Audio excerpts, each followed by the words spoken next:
আমি বহুত ধৈৰ্য। Hey guys, welcome to my YouTube channel. আমাৰ অনুভূতি আনবেক Mukunda Saikia and Facebook page.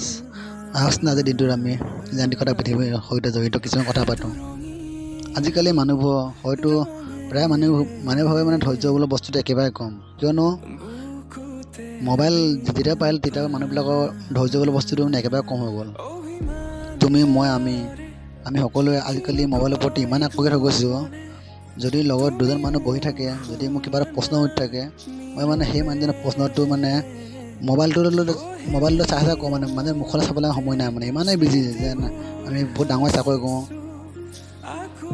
Mobile চোৱা, মই এইটো কোৱা নাই যে মোবাইল নাচাবা, কিন্তু মোবাইল চোৱা এটা নিৰ্দিষ্ট সময় থাকিব লাগে যে ইমানটো সময় মোবাইল চাম, মই ইমানটো সময় কাম হৈছে, নিজৰ যিখিনি কামখিনি কৰি মোবাইল চাব লাগে। এনেই অনাই বনাই কাম নাথাকক দিনটো মোবাইল লাগি থাকিলে জানো কি হ'ব এনেকৈ। আজিকালি আমাৰ মোবাইলটো কিবা নিচাৰ দৰে হৈ গৈছে, আমি সেই নিচা আঁতৰাব চেষ্টা কৰিব লাগিব। মই এইটো কোৱা নাই যে মোবাইল ইউজ নকৰিবা, মোবাইল ইউজ কৰা, এটা নিৰ্দিষ্ট সময়ত মোবাইল ইউজ কৰা।